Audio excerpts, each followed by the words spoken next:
Hey guys, tonight we're settling into a story that blends the smell of ironed military uniforms with the faint rustle of absurd telegrams addressed to kings, queens, and presidents who never asked for them.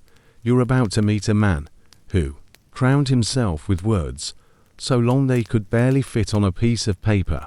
His Excellency, President for Life, Field Marshal Al-Haji Dr. Idi Amin Dada VC, DSO, MC, Lord of all the beasts of the earth and fishes of the seas and conqueror of the British Empire in Africa in general and Uganda in particular. Yes, that's one title, and yes, it's longer than some marriage vows.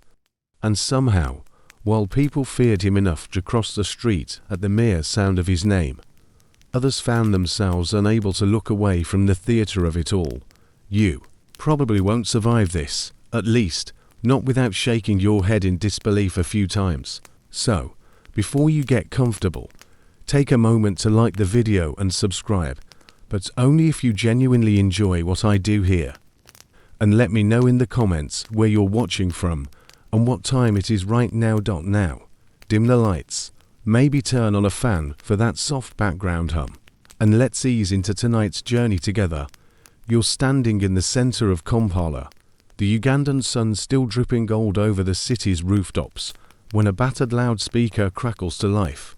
It's him, the voice that commands armies, empties prisons with a wave of his hand, and somehow finds time to send a note to the Queen of England offering to arrange her wedding anniversary party. You can almost hear the grin behind the microphone as he declares himself victorious over empires that no longer exist.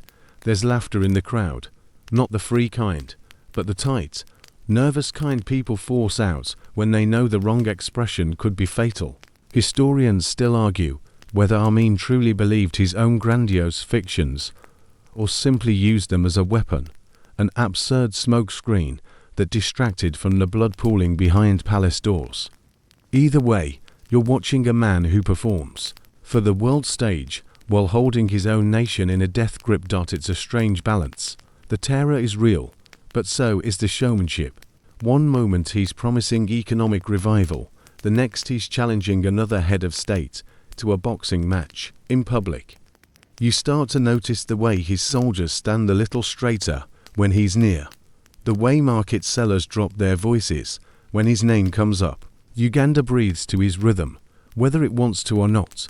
You hear about the telegrams, some friendly, others bizarre enough to make seasoned diplomats blink twice. There was the one to the United Nations, suggesting they relocate their headquarters to Kampala for better weather. Another to the Soviet Union asking if they might lend him a submarine for personal use. These messages circulate in whispers and smuggled clippings, proof that the man running the country is as unpredictable as a storm in the dry season. But under the absurdity, the tension never lets up. You catch the shadow of the State Research Bureau, the secret police whose name alone can still a room. They watch the crowd, they watch you, and you realize the jokes only travel in one direction, down from him, never back up. This is the strange stage on which Idi Amin plays his part, a leader draped in medals, drowning in self-awarded honors, sending love notes to tyrants and insults to presidents. The show distracts, but the fear is what holds everything together.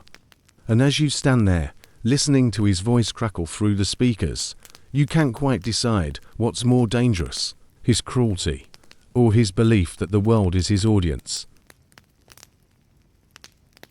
You close your eyes for a moment, letting the pomp of Kampala's streets fade, and suddenly you're somewhere else entirely. Northwestern Uganda.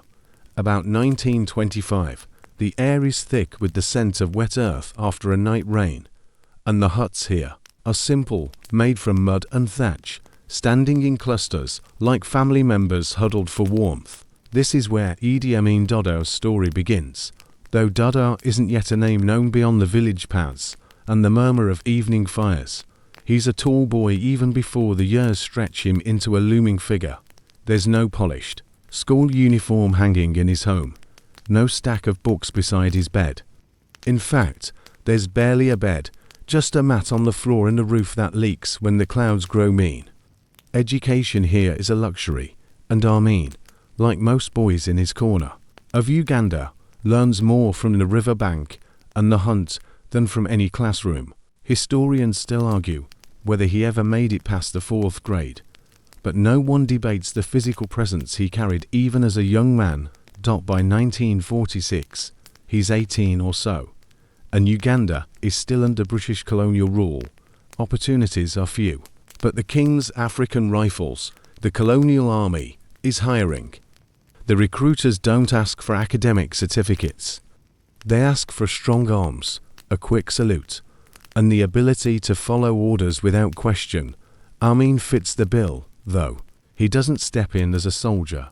No, he begins his military career behind a cooking pot, ladle in hand, serving meals to men who will later follow him into battle. It's almost comical. The future conqueror of the British Empire stirring porridge for the actual British. But he watches. He learns the rhythms of military life, the sharpness of a command, the power of discipline, the way a uniform can turn a man into a figure others obey. And somewhere between the boiling pots and the barracks drills, he finds another outlet for his growing frame, the boxing ring. The first time he steps into a ring, it's as if the space has been built just for him. His reach is long, his punch is heavy, and his grin, that wide, disarming grin, almost distracts opponents before the bell rings.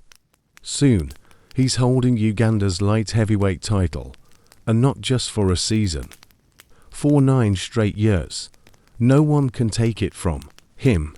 Crowds gather to watch him fight, his name whispered with a mix of admiration and wariness. This is where the first seeds of his future power take root. The British officers notice, here's a man who's not just physically imposing, but also carries himself like someone who belongs at the front of a parade. They move him out from behind the kitchen and into the ranks, promoting him steadily. His assignments take him beyond Uganda, to Somalia, to Kenya, fighting not for his own country yet, but for the empire that occupies it. You picture him, in a starched uniform, boots polished to a mirror shine, walking through dusty streets where locals glance up, unsure whether to salute or hide. There's an odd duality here. He's African, like them, but he wears the authority of the colonizers, and he learns quickly that authority, once granted, can be bent to personal advantage. Some evenings, after drills, he lingers in the boxing gym, wrapping his hands, laughing with other soldiers. They share stories of home, of girls, of the ridiculous, orders from British officers who don't know the first thing about African heat or African tempers. Amin listens more than he talks, but every so often he drops a joke that makes the whole room roar. It's easy to see how this mix, the physical dominance, the easy humor, the watchfulness, will one day become his political armor. Still, his rise isn't without friction. There are whispers of brutality even in these early years, stories of harsh treatment toward recruits who crossed him, of personal grudges settled under the guise of discipline.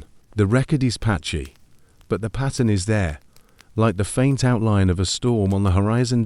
By the late 1950s, Amin has climbed to the rank of Sergeant Major E, the highest non-commissioned rank, and he's already a figure who commands attention wherever he goes. His path is moving toward the center of Uganda's future, though neither he nor the men around him can yet see the scale of what's coming. And here you are, standing at the edge of that dusty parade ground, the clang of the mess hall behind you, the echo of fists against a punching bag drifting from the gym. The boy from the mud huts is gone. In his place stands a man in uniform, with shoulders squared, gloves hung over one hand, and a look in his eyes that says he's already dreaming, beyond the limits of the barracks walls. The year is 1962, and the air in Uganda hums with the strange mix of relief and uncertainty that follows independence. You're in Kampala again, but this time the city feels different. Flags that once carried the Union Jack are being folded away, and new ones, bright with black, yellow, and red, are unfurling over government buildings. Britain's grip is loosening, and the question on everyone's mind is, Who will shape the future now? Idi Amin, now a commissioned officer in the newly formed Ugandan army, is in the thick of it. His time in the King's African Rifles has given him more than rank and medals. It's given him a network, a sense of authority, and a reputation for being the man you send when something needs to be done fast and without too many questions asked afterward. He's taller and broader than most men in the room, and in politics, just as in boxing, size and presence can be half the battle. That's when he meets Milton Obote. Obote isn't a soldier. He's a politician with a sharp mind and a vision for Uganda that blends pragmatism with personal ambition. The two men couldn't be more different on paper, but in practice, they're useful to each other. Obote sees in Amin a loyal enforcer, someone who can keep the army in check and, by extension, keep the government stable. Amin sees in Obote a path into the heart of power. Historians still argue whether their early friendship was genuine or simply a mutual arrangement of convenience, but for a while, it works beautifully. Obote rises to become Prime Minister, and Amin becomes his right hand in matters requiring military strength. You can almost imagine the two of them. Obote in a tailored suit, Amin in full military dress, stepping out of a government car, each representing a different form of power. Assignments start coming Amin's way that are far from routine. One year he's leading an operation against cattle rustlers near the Kenyan border. Another, he's involved in a secretive mission into the Congo, chasing rebels and, according to some whispered accounts, smuggling ivory and gold under the table. Whether those rumors are true is still debated, but they stick to Amin's name, like dust to a boot, through it all. Amin learns how to navigate the strange marriage between politics and the military. He knows when to stand behind Obote in public, silent but solid, and when to step forward and speak in that booming voice of his, the one that makes even a casual joke sound like a command. People start to recognize him, just as a soldier, but as a figure in the national story. The man in the green beret, the boxer turned commander. Then comes 1966, a year that will test both men. Political tensions flare, and Obote faces accusations of corruption. Amin, as army commander, becomes Obote's sword arm, helping him consolidate power. There's an infamous moment when government troops, under Amin's orders, storm the palace of the Kabaka, the king of Uganda, sending him into exile. It's a decisive act, one that makes Obote stronger, but also plants seeds of distrust. You can see it in Obote's eyes as the months pass. Amin is too popular with the soldiers, too comfortable giving orders, too capable of moving the army without political oversight. Obote starts to wonder, is this man my protector or my rival? And Amin, well, he's starting to imagine a Uganda where he's not just taking orders, even in quieter moments. The tension is there. Picture a government reception, chandeliers casting warm light over a polished hall, diplomats in small knots of conversation, the air smelling faintly of wine and cigarette smoke. Obote works the room with political polish, while Amin stands near the entrance, scanning the crowd with the alertness of a man used to watching for trouble. When their eyes meet across the room, the smiles they exchange are polite, but no longer warm dot by the end of the decade. The alliance that once seemed unshakable is starting to fray.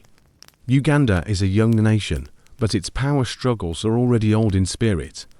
And somewhere in the background, Amin is quietly counting his friends in the army, his supporters in the streets, and the number of times Obote has looked at him with suspicion instead of trust. It's late January 1971, and Kampala is already running hot under the midday sun when the news begins to leak through the city like a whispered rumor, too heavy to stay quiet. Milton Obote, the Prime Minister, is far away, in Singapore for a Commonwealth summit, and in his absence, the balance of Uganda's fragile politics has tipped. You're standing in the marketplace when a trader leans across his stall, eyes wide, and mutters the word coup at first. It's just chatter carried by restless voices. But then you hear the rumble. Heavy trucks on the move, boots on the pavement, the metallic clink of rifles swinging in rhythm. The army has taken control. This isn't a mob with placards. It's a disciplined, deliberate seizure of the state. And at the center of it is Idi Amin. The radio stations begin broadcasting martial music between announcements.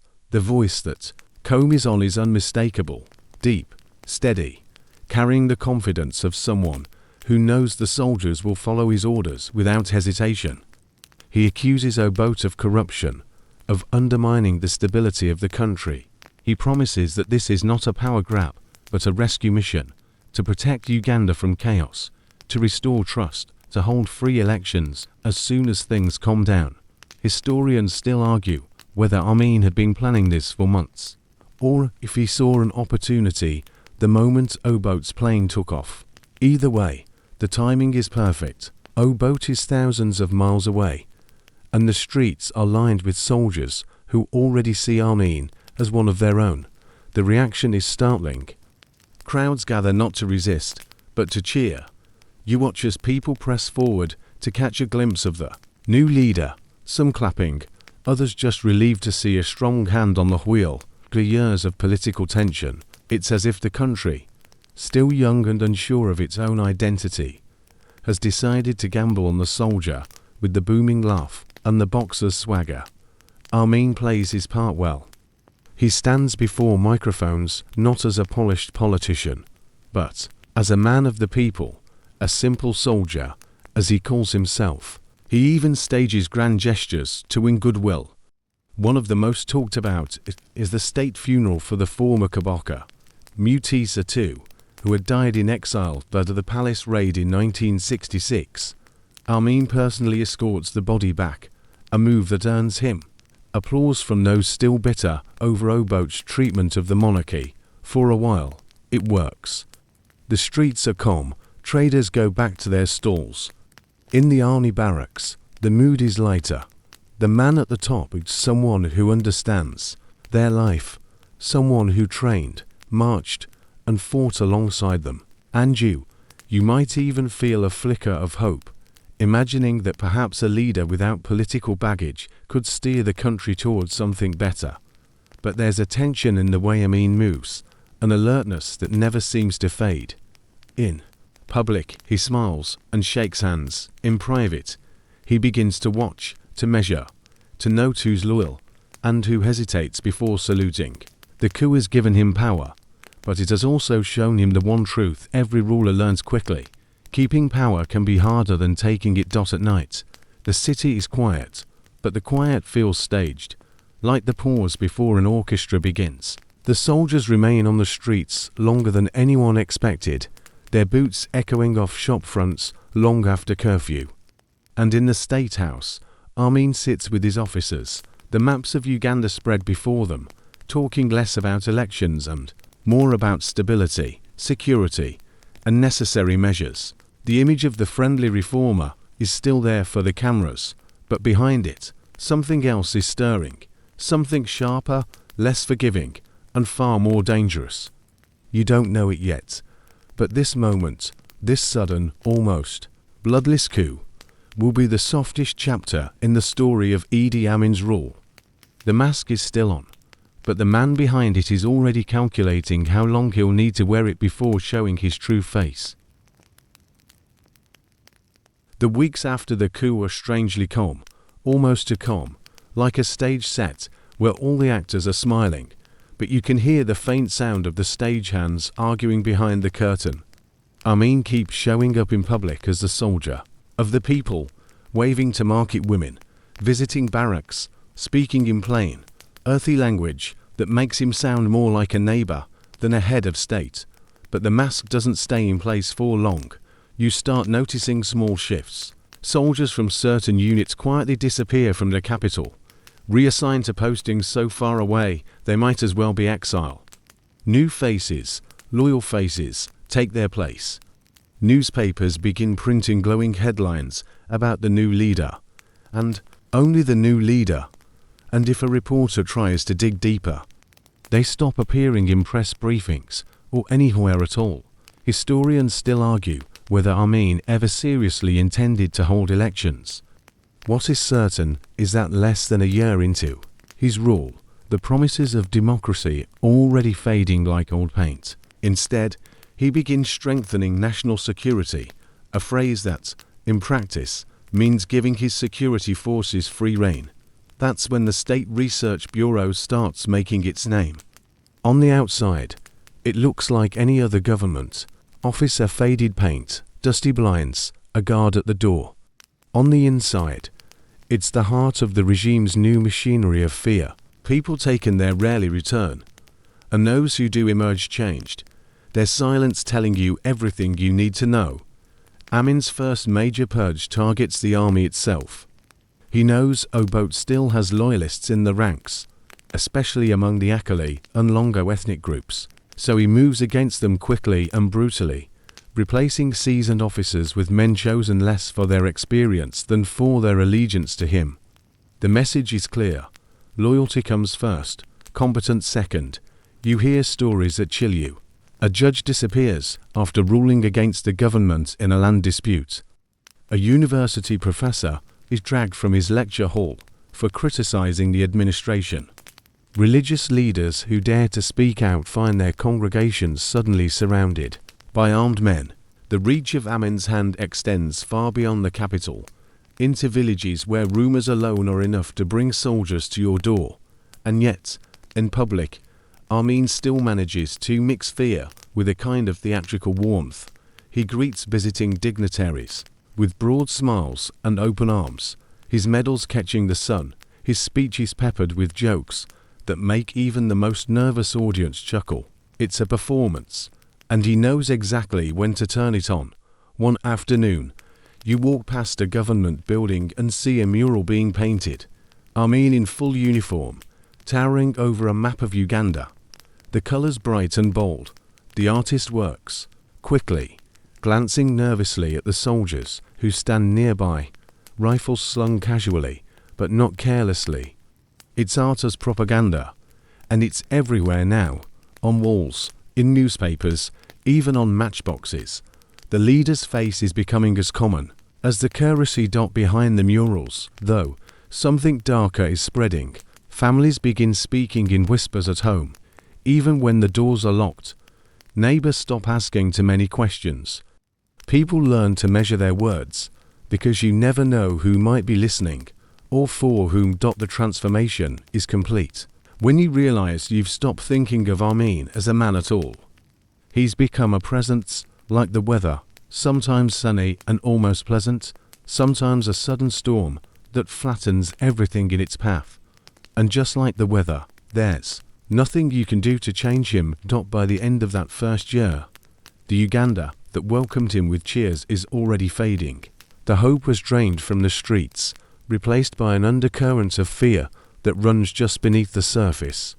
You still see him smiling on posters, still hear his voice on the radio promising unity and prosperity. But when you walk home at night and hear footsteps behind you, you know, without turning around, that the Uganda you thought you knew is gone. By now, the fear isn't a rumor. It's a living, breathing thing that seems to settle in the air, clinging to every conversation, curling around every street corner. The city moves at its usual pace in the daylight, but once the sun dips below the hills, Kampala feels like it's holding its breath. You can sense it in the way people walk faster after dark, the way door bolts click into place a little more quickly. The numbers begin to creep into conversations, not in the newspapers, of course, but in the guarded whispers that slip between friends. Somewhere between 100,000 and 500,000 people will die during Amin's 8 years in power. Historians still argue over the exact count. The truth is buried with the victims, lost in unmarked graves, riverbeds, and memories too dangerous to share. But you don't need the numbers to know the scale. You see it in the empty chairs at family dinners, in the boarded-up shops, in the churches, where whole pews sit vacant. The State Research Bureau is no longer a shadowy rumor. It's a known destination of no return. The building looks bland enough from the outside, just another block of government offices. But the fear it inspires is electric. Inside, it's a place where voices are broken and bodies are never the same again. Amin reportedly visits sometimes, not to shut it down, but to participate. Those who served under him claim he enjoyed personally questioning, and sometimes torturing, prisoners. Whether it was to send a message, satisfy a personal cruelty, or both, is still debated. The methods are the kind you'd rather not picture. Days without food or water, beatings with rifle butts, mock executions, and other forms of psychological torment. Survivors describe the sound of boots pacing the hall outside their cells, the scrape of a key turning in the lock, and the blinding light that follows. Most never speak about what happened next, and the list of enemies grows longer every month. At first, it was Obote loyalists in the army, the Akali and Longo in particular, but soon it includes judges who rule against the state, academics who publish the wrong ideas, journalists who ask inconvenient questions, religious leaders who dare to preach about justice, and anyone with enough influence to be considered a threat. You pass a newsstand one afternoon and notice that the only headlines now are about foreign visits, economic victories, and the leaders' achievements. The rest, the disappearances, the crackdowns, the violence, lives only in murmurs. Even those murmurs are dangerous. You've learned that when someone lowers their voice and glances over their shoulder before speaking, it's best to listen with your eyes, not your ears. One night, you walk past a checkpoint manned by young soldiers, barely more than boys. Their uniforms hang loose on their thin frames, rifles slung over their shoulders like an afterthought. They're laughing, sharing roasted maize from a vendor. But when a man in a battered suit approaches, their mood hardens instantly. They question him, pat him down, and then, without a word, lead him to a waiting truck. You don't see him again. In public, Amin is still larger than life, hosting state dinners, making grand promises, even dancing in the streets during celebrations. He keeps up the performance, as if to remind the world that Uganda is stable, thriving, united. But behind the scenes, the machinery of repression is grinding constantly, and it's not slowing down. It's a strange kind of double vision. By day, the leader is a smiling figure in a crisp uniform. By night, he's the reason certain doors never open again. And the people, you included, are learning to navigate this reality like tightrope walkers, balancing between survival and the faint hope that one day, the rope might widen into solid ground again. It's August 1972, and the news hits like a stone thrown into still water. A single announcement that sends ripples through every market, every shop, every household. Amin declares what he calls an economic war. On the surface, it sounds like something patriotic, a fight for Uganda's financial independence. But within hours, the real meaning becomes clear. The entire Asian population of Uganda, tens of thousands of people, many whose families have been here for generations, has 90 days to leave. You're in the heart of Kampala's business district when the announcement plays over the radio.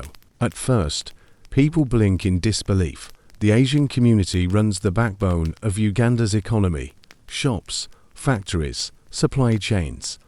They are merchants, bankers, engineers, teachers. Some have never set foot in India or Pakistan, the countries Amin says they must return to. Historians still argue about his true motives. Was it a political ploy to rally African Ugandans against a convenient outsider? Was it simple greed, a chance to seize thriving businesses for his inner circle? Or did he truly believe he was striking a blow against economic domination? Within days, the streets begin to change. Shops that were once bright with goods are shuttered. Families sell furniture for a fraction of its worth, just to pack what they can carry. Airport queues stretch long into the night. Women in saris holding sleeping children. Men clutching briefcases that now contain their life savings in cash.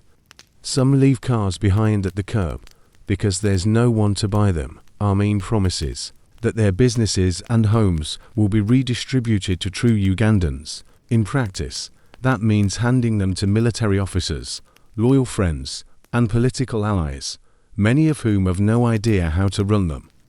A textile factory given to an army captain stops producing within a month because no one can operate. The looms, a popular grocery store, turns into a half-empty shell. The new owner has stock for a week. Then nothing. The collapse is fast and brutal. Prices soar, basic goods vanish, and unemployment spreads. You pass the once bustling Nakavubo market and see stall after stall empty. Those who cheered the expulsion are now standing in longer lines, paying more for less. But no one dares to say the policy has failed. Not out loud. And Amin. He frames it as a victory.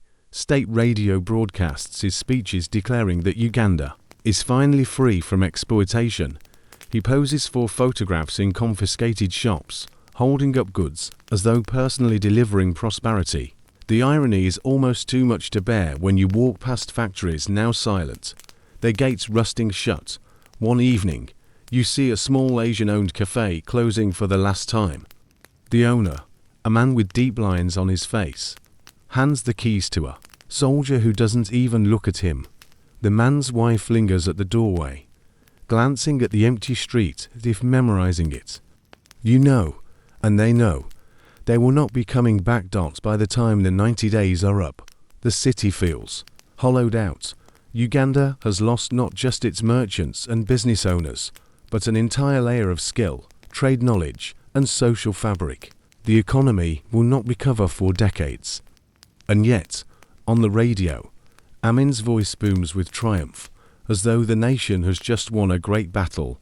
Walking home through the dimming streets, you feel the weight of it. How quickly a single decree can change the course of a country. How easily power can disguise disaster as victory. The markets may still open in the morning, but you know the heart of the city has been ripped out, and the empty stalls are only the beginning. The posters get bigger first. You notice it walking down Kampala Road. Amin's smiling face now covers entire walls, his chest glittering with medals, his beret tilted just so.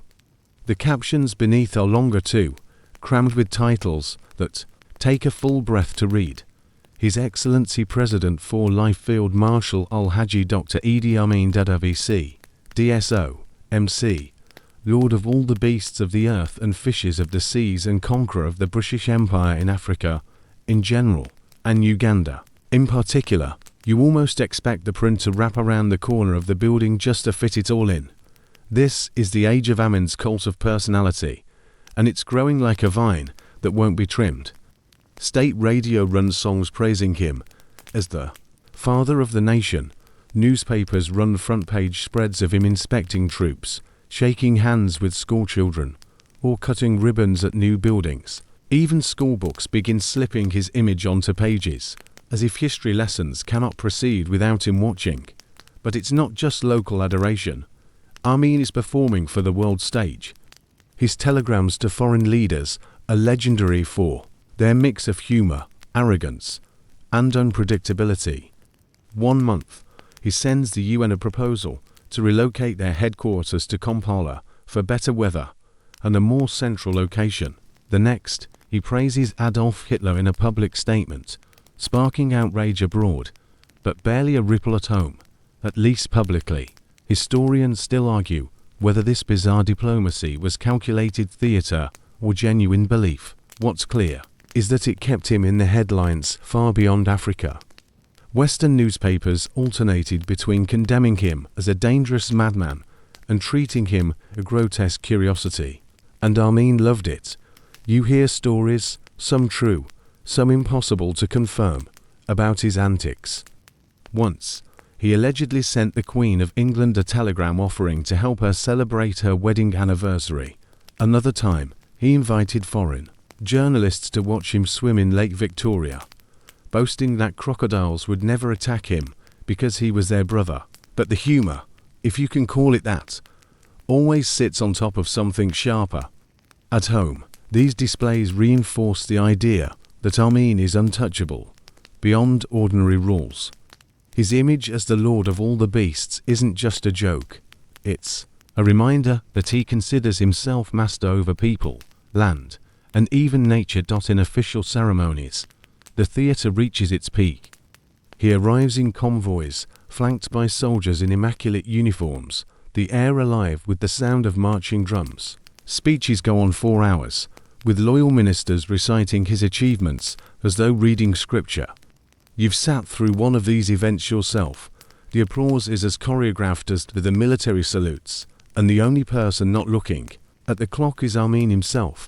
Yet behind the spectacle, the country continues to struggle.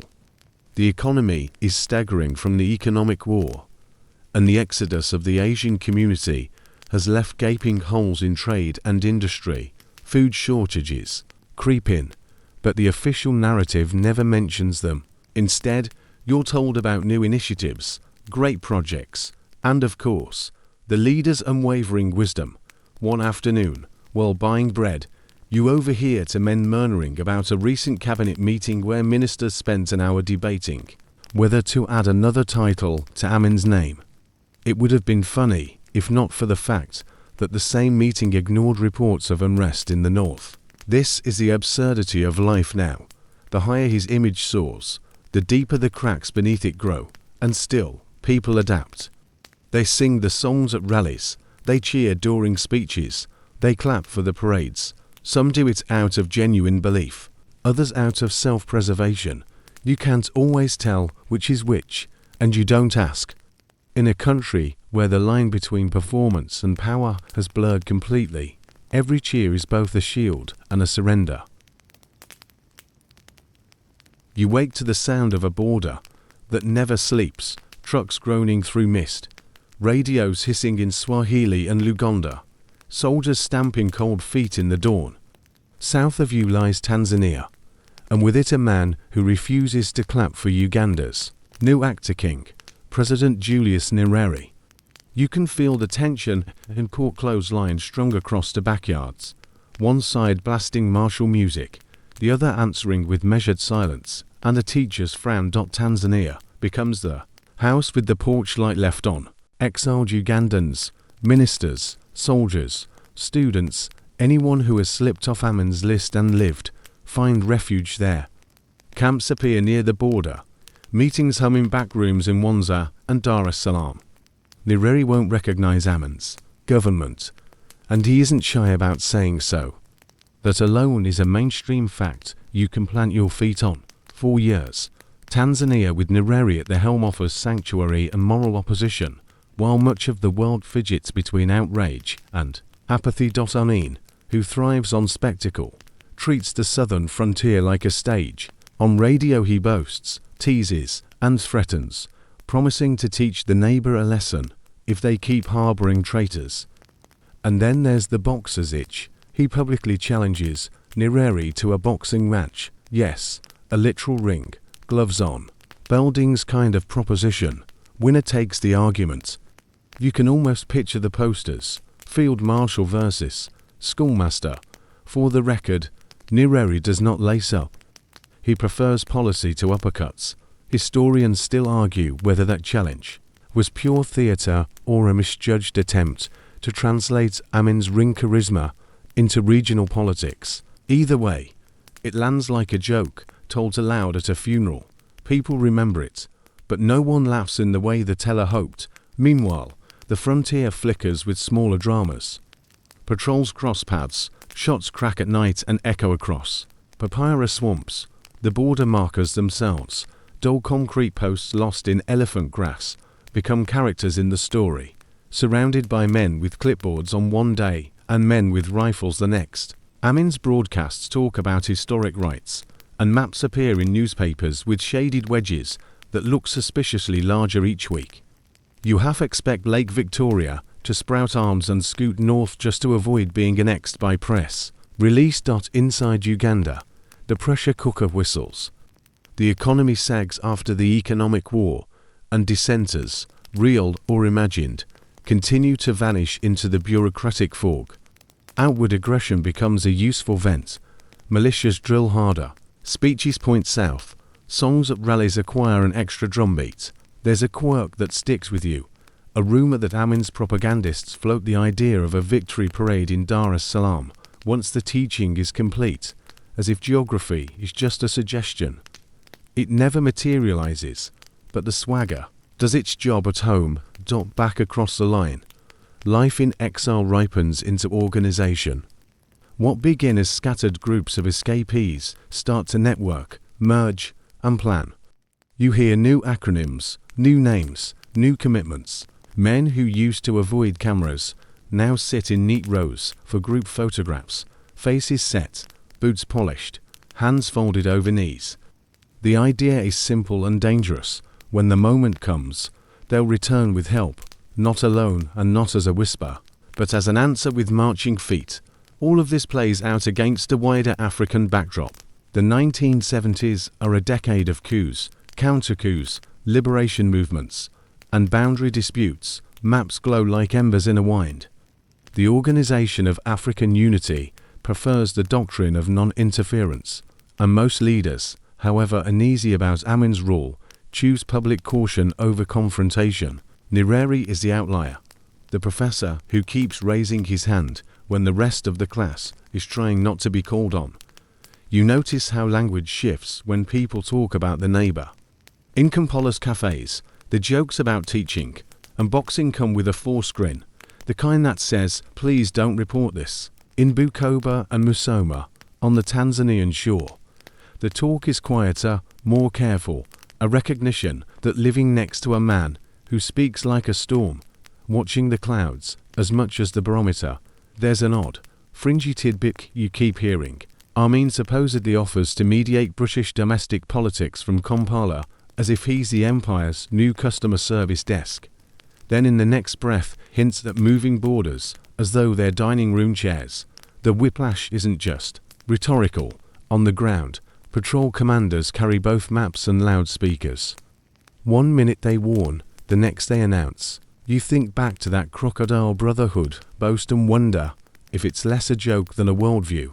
A leader who believes nature, nations, and narratives all submit to confidence. By 1972, exiles attempt to first push back into Uganda. From Tanzanian soil, it fails, hurried, under-resourced, crushed by units that remain loyal and lethal. Historians still argue whether Tanzanian officials gave tacit logistical help beyond sanctuary, if the incursion slipped past them like a night wind. What's certain is the aftertaste. Amin tightens the screws at home, and the southern tension hardens from background buzz into something with a timetable. Day to day, the border can look ordinary. Fishermen poling through reeds, traders arguing about maize prices, children waving at the rare bus that doesn't stop twice for inspection. Yet you feel the choreography beneath. Checkpoints multiply. New trenches appear like wrinkles in the land. Officers rotate faster, as if musical chairs is now a training doctrine. A small sign near one crossing reads "Welcome" in peeling paint, and you catch yourself smirking at the irony. Welcome to where exactly? If you lean into the soundscape, you hear the future creeping closer. An extra platoon on the Tanzanian side, a more alert posture among Ugandan scouts, and speeches that replace metaphors with verbs. Amin's rhetoric fattens. Historic claims, annexation, security operations. Nyeri's response is patient, but pointed. A teacher's note written in tidy script. We do not accept this. You catalogue the mainstream truths, so you don't get lost in the fog. Julius Nyerere is Tanzania's president. He refuses to recognize Amin's rule. He gives sanctuary to Ugandan exiles. Cross-border skirmishes and saber-rattling increase through the mid-1970s. These are the bones. Draped over them is the theatre. The boxing challenge, the telegrams dressed like peacocks, the maps with suddenly generous borders. At night, perched on a low hill that overlooks the frontier, you watch lanterns wink on and off in distant posts. A crisp wind comes up from the lake. Somewhere, a generator coughs and settles. You think of the city murals with their gleaming medals, the matchboxes with the leader's grin, the school books that pretend prosperity is inevitable if you clap hard enough. Then you look at the line of darkness between two nations and understand. Applause doesn't move borders, men do, and soon they will. For now, you pull your jacket tight and listen as a Tanzanian patrol sings low on the march. The melody skimming the grass. The reply is silence, not peace, just the kind of quiet that rehearses its breath. South, the porch light stays on. North, the showman warms up. And you, on this thin ridge, feel the script tightening on its next scene. The year leans toward its dry season edge, late 1978. And you can hear a new rhythm underneath Kampala's daily noise. The rattle of engines that won't start, the clipped tone of officers on radios, the hush that falls when someone asks where the sugar went. The poster's still being confidence, but the glue at the corners is peeling. You can feel it. The show is still on, yet the stage boards creak.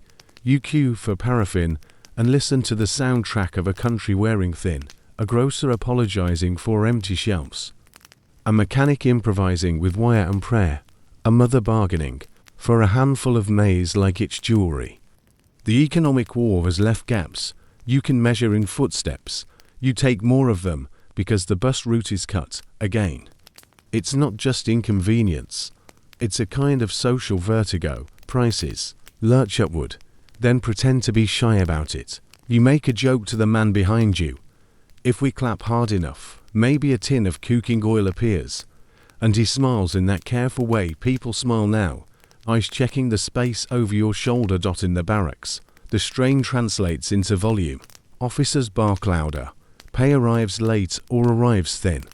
Spare parts for trucks go missing into the same black hole as soap and tires. A company loyal yesterday has questions today, and questions.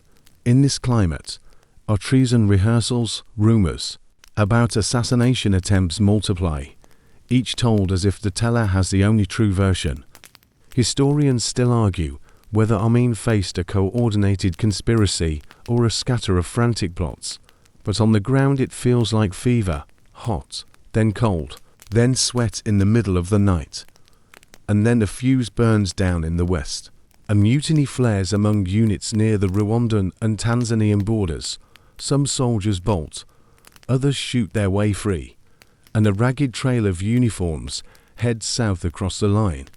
They're not defecting to philosophy, they're defecting to survival, the mainstream fact that anchors you. In October 1978, Ugandan troops do flee into Tanzania for a rebellion, and in the smoke of that moment the frontier stops being a chalk mark and becomes a door. Amin, who has always preferred forward motion to reflection, frames the incident as external sabotage.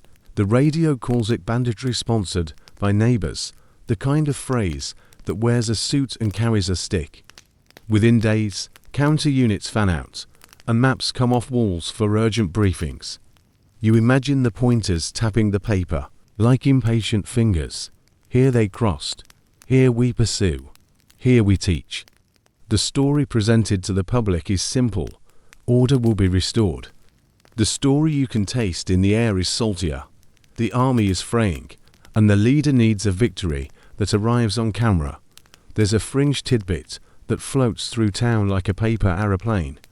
Amin consults a fortune teller about timing, and the stars helpfully align for action. Maybe it's gossip, maybe it's theater, maybe it's both. This is a government that believes in bullets and omens in equal measure. Either way, the decision hardens. A distraction is not enough. A spectacle is required.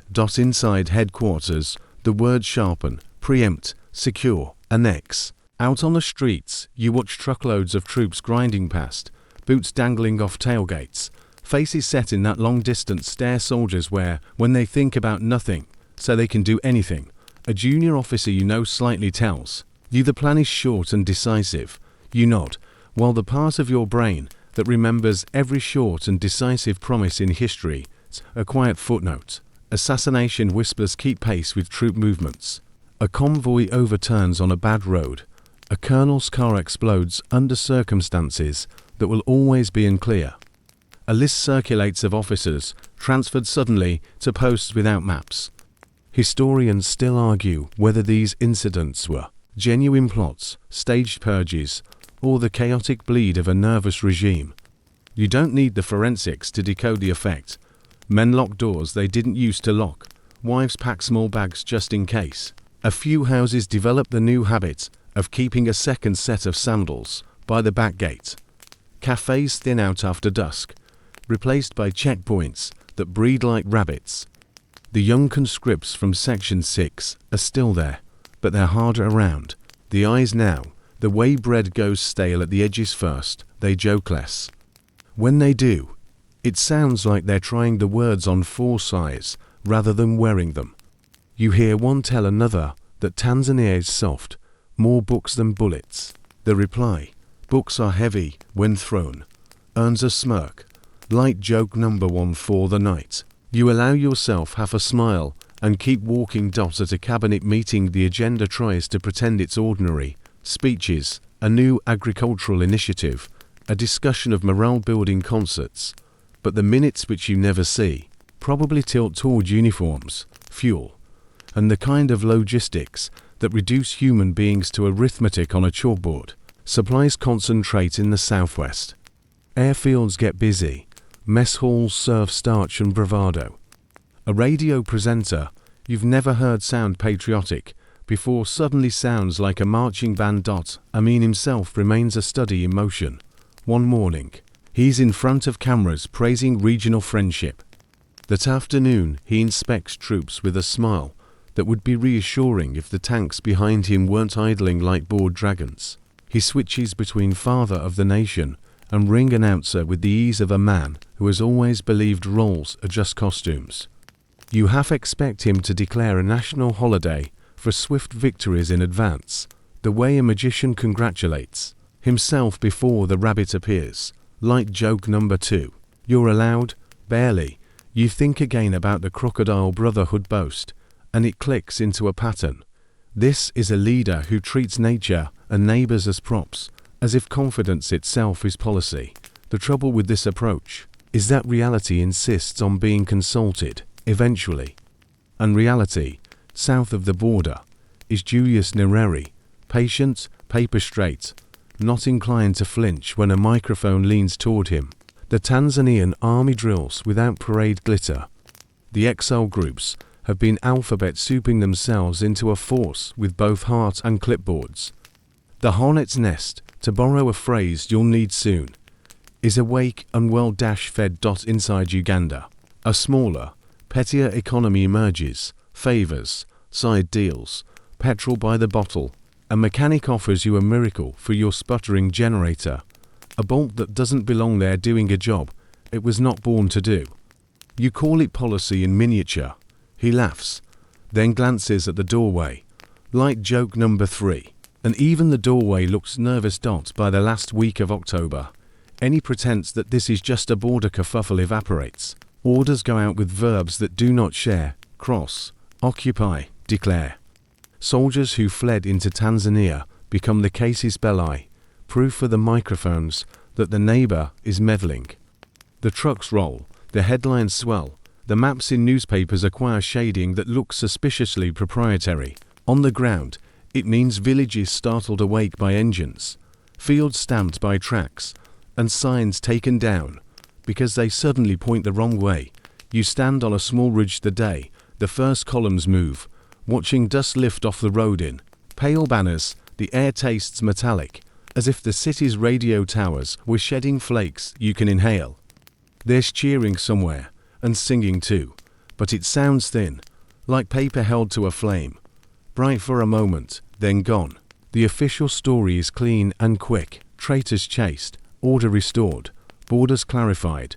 The true story, the one you feel in your bones, is that a leader running out of answers has chosen motion over thought, velocity over repair. This, you realize, is the hinge. A state that has lived by theater is stepping into a theater with live ammunition, where the other actors do not wait for their cues, and the audience throws back what is thrown at them. You turn from the ridge and head home as the sun slides down, long shadows lying across the road like tripwires. The city hums its anxious dusk song, The checkpoints click on like street lamps. Somewhere behind you, engines settle into a steady, hungry note. Tomorrow will have headlines. Tonight has quiet, not peace, not safety. Just the kind that counts its breath and practices the shape of a different morning. The trucks don't just cross the line, they pour over it like water through a broken dam. It's the first days of November 1978, and the Ugandan army surges into a strip of Tanzanian land known as the Kagera Salient. Officially, this is a security operation to deal with those fugitive soldiers from the mutiny. Unofficially, it's an invasion, and you can tell the difference because security operations don't involve looting every store in sight or shooting at farmers in their own fields. You stand on the Ugandan side of the border, watching dust rise in the distance. The columns look impressive on paper: tanks, armored cars, truckloads of infantry. But you've seen enough parades to know that shiny paint doesn't win a fight. Even now, you catch the slouch in some soldiers' shoulders, the way others are laughing too loudly. Men who've learned that their uniforms can protect them from consequences, but not from boredom. Historians still argue over Amin's calculation here. Did he truly believe Tanzania would roll over? Or did he think a quick land grab would force Nyerere to the negotiating table, tail between his legs? The answer is locked somewhere in Amin's own head, and he's not telling. What's certain is that the army's conduct inside Tanzania will write its own indictment. From the moment they set foot in Kagera, the invasion becomes a free-for-all.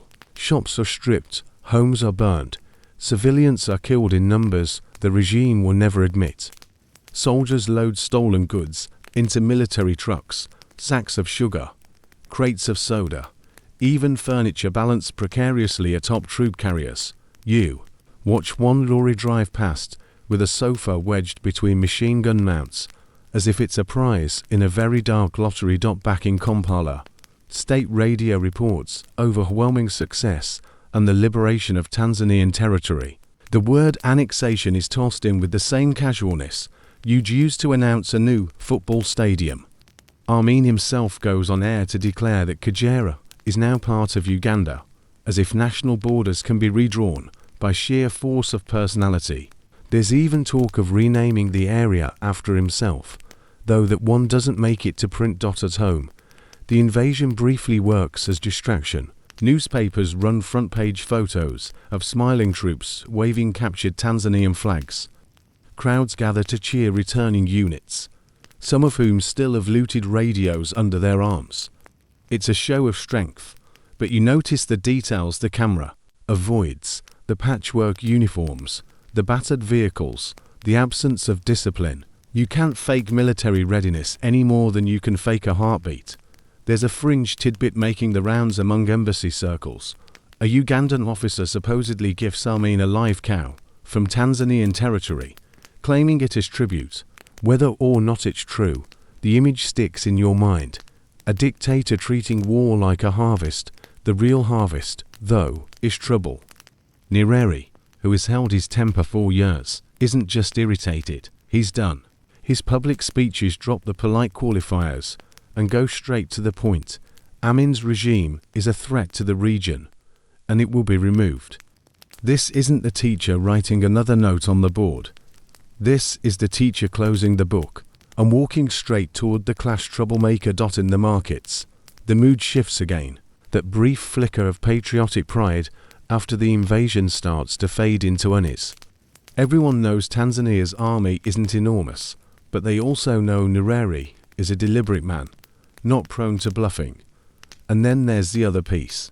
The exiled Ugandans in Tanzania, men who've been training, waiting, remembering. A neighbor with a grudge is one thing. A neighbor with your former army officers in his ranks is another. By mid-November, Tanzanian artillery is rumbling to the border, and Amin's troops are still busy congratulating themselves. You overhear a young soldier in a bar boasting that the president will keep all of Tanzania by Christmas. His friend laughs, but it's the kind of laugh you use to fill silence, not because you think the joke will come true. Walking home that night, You pass a street vendor selling roasted maize. The smell is warm, familiar. For a moment, it's just Kampala at dusk. But then you see the posters, Amin in his medals, standing in front of a map that's suddenly grown a little bigger. The borders on the paper are clean and simple. Out here, you know, they're about to get messy. The reply from the south comes fast, faster than most in Kampala expected. On November 2nd, 1978, Julius Nyerere goes on radio in Dar es Salaam and says the line, "No one can pretend to mishear. Tanzania is at war with Uganda." The phrasing is calm, deliberate, almost like he's announcing a school schedule change, except now the lesson plan involves artillery. You listen in a dim cafe as the voice crackles through shortwave, the words cutting across the hum of generators. Around you, men shift in their seats. Someone coughs. It's the quiet sort of reaction you get when everyone's thinking the same thing, but no one wants to be the first to say it. This won't be a border scuffle. The Tanzanian People's Defense Force begins to swell like a river after a storm. From an estimated 40,000 soldiers, it grows to over 100,000 within weeks. They're not doing it alone. Police, prison guards, and volunteer militia are brought in, drilled, and issued uniforms that still smell of storage. And then there's the other column on the mobilization sheet, the Uganda National Liberation Army, or UNLA, formed from the very exiles Amin has been railing against for years. Now they have a cause, a base, and a partner with real armor. Historians still argue over whether Amin grasped the scale of the danger at this moment. Publicly, he remains cocky. He leans on the alliance with Libya's Muammar Gaddafi, who sends thousands of troops and crates of weapons. He assures his officers that this is a temporary embarrassment, that Ugandan troops are warriors by birth and will handle the Tanzanians with ease. But in the barracks, you can feel the cracks. The Ugandan army of 1978 isn't the sharp-edged force it was years ago. Corruption, favoritism, and endless purges have hollowed it out. Too many soldiers have been promoted for loyalty rather than skill. Many see the uniform as a license for looting rather than a commitment to fight. You hear one grumble that the Libyans can do the fighting. We'll take care of the goods. It's meant as a joke, but no one laughs. By December, the Tanzanian-led coalition pushes back into Kagera, methodical and patient. They move through bush and swamp instead of sticking to roads, flanking the Ugandan-Libyan positions. Surprise becomes their best weapon.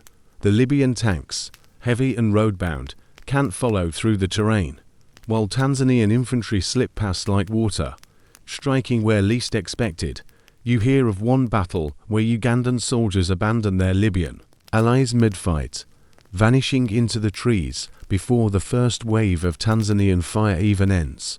Another account has a Libyan column stuck 4 hours because their Ugandan guides simply disappeared, taking the fuel with them.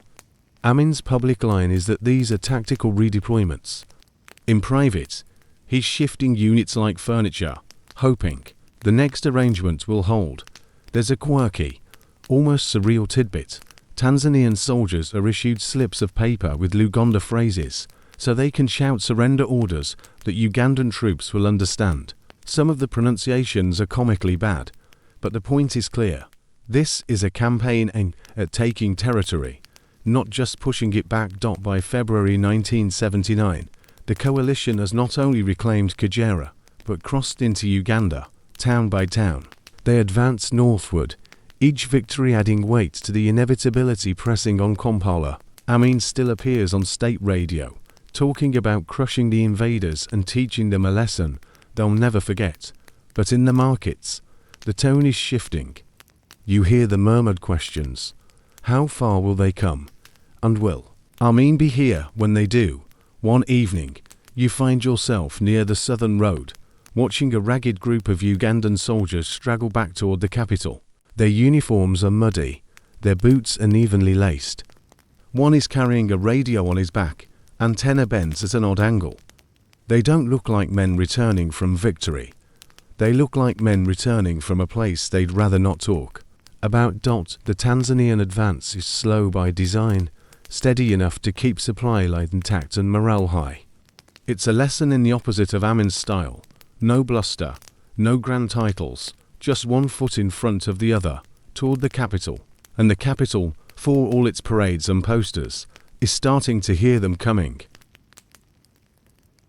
The retreat isn't a sprint, it's a slow, stumbling backward dance, each step leaving behind more than it takes. By March 1979, Tanzanian and UNLA forces have carved their way deep into southern Uganda, and Amin's men are folding faster than the regime's propaganda can keep up with. You walk through massacre a day after it changes hands. The streets are littered with discarded uniforms, some dropped in the rush to flee, others stripped from bodies carried away before the sun came up. Shop shutters are twisted open, where soldiers force their way in, the shelves behind stripped. There, the only constant sound is the low hum of a generator in the distance, powering a Tanzanian field radio somewhere near the main square. Historians still argue whether the collapse of Amin's military was inevitable or accelerated by his own choices. Too many purges, too much reliance on untrained recruits, too little trust in competent commanders. What's not up for debate is the morale problem. Soldiers are paid irregularly, their rations are inconsistent, and the Libyan reinforcements, once touted as game changers, are bogged down, unfamiliar with the terrain and frustrated by the lack of coordination. From what you hear a Tanzanian officer describe the battles almost clinically: we push forward, they shoot a bit, then they run. It's not bravado. It's just the pattern. In one clash near Lukaya, Amin's troops initially outnumber the Tanzanians, but still break formation after a brief exchange of fire. Entire units vanish overnight, melting into the countryside or heading north to Kampala, hoping the capital's proximity will offer safety. The desertions are so common that Amin's own allies start to wonder who will be left to defend the city. A Libyan commander is overheard complaining that his men are guarding empty trenches. There's even a rumor, part fringy, part believable, that some Ugandan officers are sending relatives to Kenya for a holiday, just in case. On the road north, you pass abandoned military vehicles, some with engines still warm, others already stripped for parts by locals. The smell of burnt rubber clings to the air, mixed with the sweeter, heavier scent of cooking fires from villages that haven't seen fighting yet. People along the route talk in careful tones. No one is sure which uniforms will appear next. In Kampala, the propaganda machine is still running, though the posters look more like stubborn wallpaper than rallying cries. State radio announces strategic withdrawals and repositioning for decisive counterattack, but the crowds that used to gather for Amin's speeches are thinning. You can tell by the way market sellers no longer pause their work to listen to the broadcast vans passing by. Amin tries to project calm. He appears in public, laughing with soldiers, inspecting equipment, handing out cigarettes. But the weight in his gestures is harder to hide now. His sentences sometimes run too long, as if he's buying time between thoughts. Even the medals on his chest seem heavier. Then comes the quiet revelation. The Tanzanians are less than a week's march from Kampala. In private, ministers start to skip meetings. Others show up only to spend the session whispering in corners. The palace guard drills harder, but it's the kind of drilling that feels like muscle memory rather than preparation. Just going through the motions, while the mind is already somewhere else. Amin still insists on offensive language. We will drive them back to Dar es Salaam. But the maps in the war room telling a different story. Each day, more red pins marking Tanzanian positions creep closer to the center. It's as if the capital is being circled by an ever-tightening rope, each knot tied with deliberate hands. One evening, you see a convoy heading north out of the city. It's mostly trucks covered with tarps, but you catch glimpses underneath. Furniture, crates, rolled up carpets. Someone is moving valuables before the storm hits. Whether it's the state doing it or individuals looking out for themselves, you can't tell. Either way, it's another sign the endgame is approaching. The next morning, rumors fly that Amin has moved his family to a safer location. Officially, he's still in control, still directing the fight. Unofficially, the shape of his rule is starting to collapse inward, the way a tent does when the center pole snaps. And still, the road from the south is busy. Tanzanian trucks grinding forward, their paint dulled by dust, their radios quiet except for short, efficient bursts of orders. They're not here for theatrics, they're here to finish something that started with a single arrogant miscalculation, and they're almost at the gates. The morning of April 10th, 1979, begins with the deep, rolling thud of artillery in the distance, not the erratic pops of a border skirmish, but the steady heartbeat of a full assault.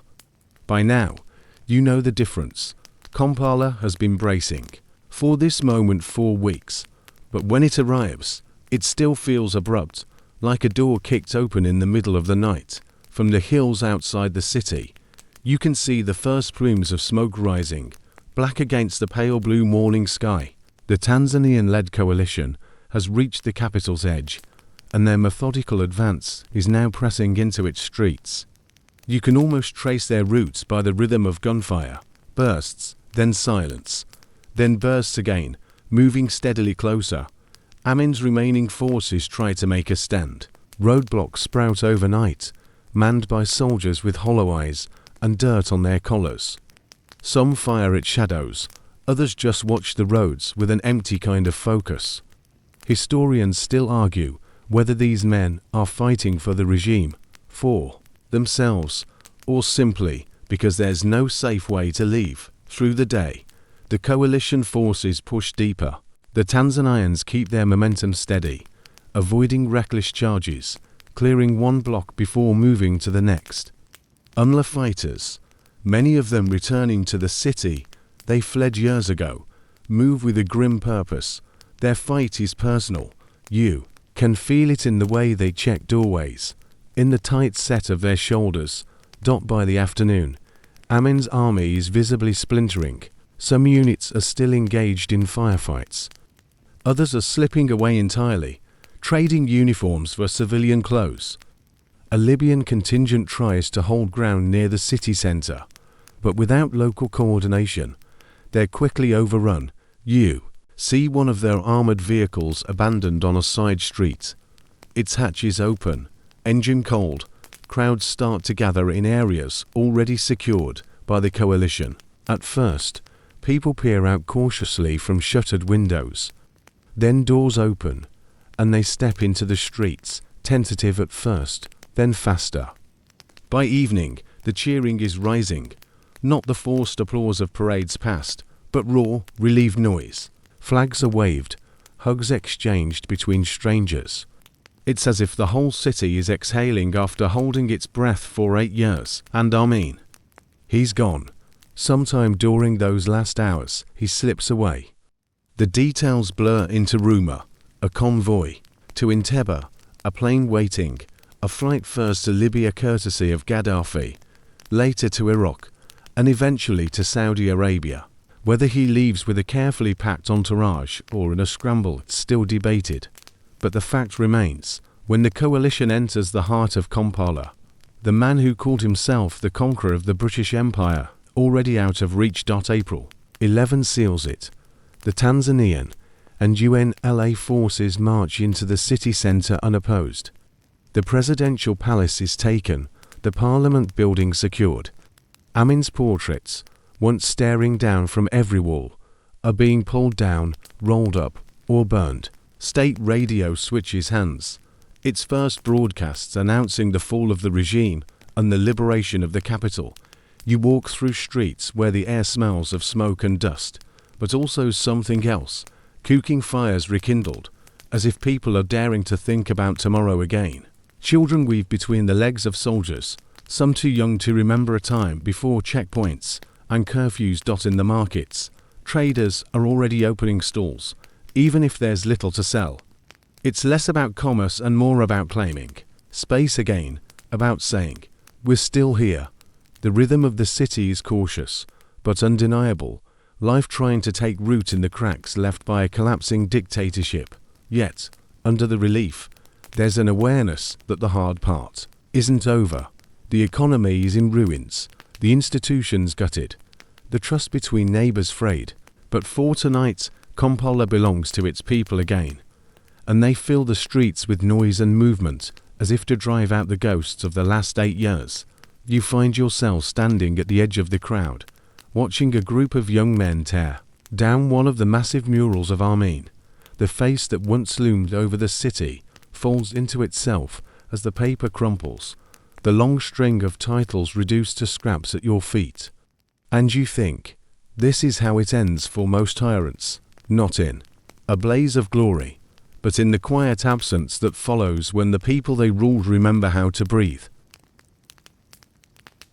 In Jeddah, the Red Sea laps quietly against the shore, and the streets are hot enough to make the air ripple.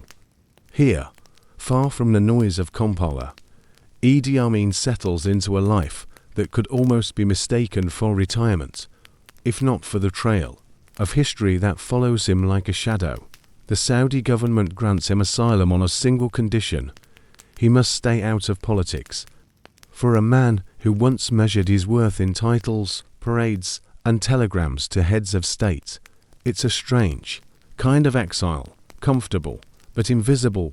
You picture him in a spacious villa, the hum of an air conditioner replacing the applause of crowds. Servants bring coffee in the morning, arrange his meals, keep the place running. There's no shortage of money. The stipend from his hosts is generous enough for him to live without concern. He has time for his family, several wives and dozens of children, and time for himself, which may be the cruelest gift for a man whose life was once nothing but motion. Historians still argue whether Amin ever felt remorse, or if he saw his exile as a tactical retreat. There are accounts of him laughing with visitors, telling colourful stories of his achievements, even showing off photographs from his days in uniform. The massacres, the economic collapse, the war, those parts are edited out, replaced with tales of leadership and clever maneuvers. In his own version of the story, he's still the hero. Meanwhile, Uganda is trying to stitch itself back together. The fall of Amin doesn't end the chaos. The years that follow are turbulent, marked by shifting leaders and lingering wounds. The economy remains crippled, the scars of repression run deep, and the trust between communities has to be rebuilt grain by grain.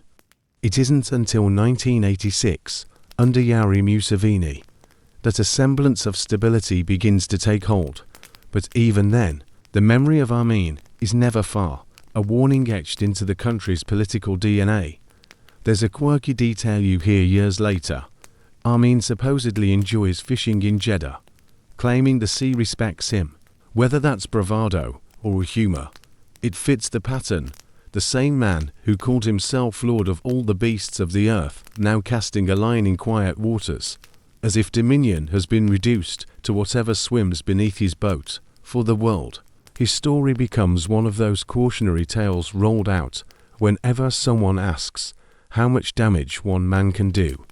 Amin's reign is studied in classrooms, debated in think tanks, and referenced in films and books. Yet for all the analysis, the central fact remains simple. He died in 2003 in a Saudi hospital of multiple organ failure, having never stood trial for the crimes committed under his rule. He left the world as he'd spent his final decades, far from the country he once controlled, untouched by legal justice dotting Kampala. Life moved on, as it always does. Children were born who would only know Amin as a name in their parents' stories. Roads were repaired, markets reopened, and the city's skyline began to change. But the weight of his years in power still hung in the air, a reminder of how quickly hope can be replaced by fear, and how fear can linger long after its source has gone. You stand now at the edge of that memory, looking back across the arc of his rise and fall, from the young boxer in colonial uniform, to the smiling people's soldier promising elections, to the self-styled conqueror who emptied his country of traders and filled its prisons with dissenters, to the exile in a foreign villa. It's all one continuous line, drawn in equal parts arrogance, brutality, and theatre, and the lesson, if there is one, is the same today as it was when the Tanzanians marched into Kampala. No title is long enough to protect a ruler from the moment their people stop believing in them. Asterisk asterisk. So now the dust has settled, the echoes of marching boots faded into memory, and the man at the centre of it all lies far from the land he once gripped so tightly. You can almost hear the difference in the air. In Kampala, the nights no longer carry the same edge of listening for a knock at the door, and in Jeddah, the surf rolls in and out without caring who sits on the shore. Let your mind drift for a moment back to those first images, the oversized titles, the grand speeches, the cheering crowds, and then let them fade, like a photograph left too long in the sun. In their place, picture a quiet street at dusk, a child chasing a rolling bottle cap, a shopkeeper closing up for the night.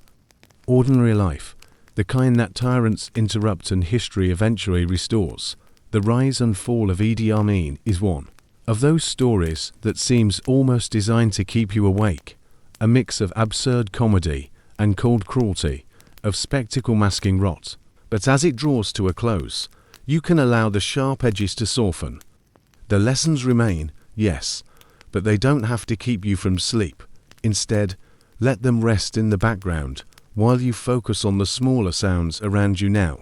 The fans, steady hum, the faint creak of the house settling, your own breathing slowing to match the rhythm of the dark.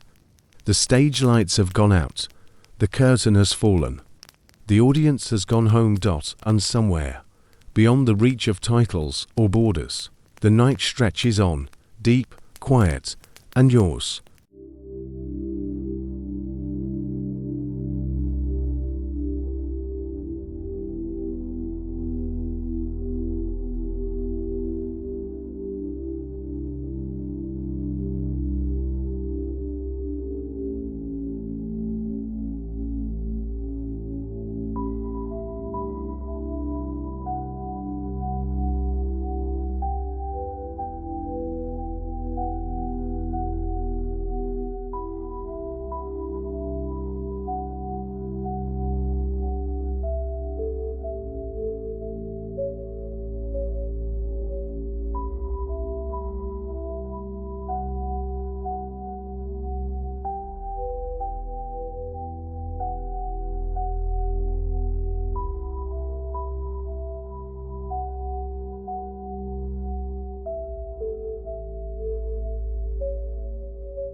you.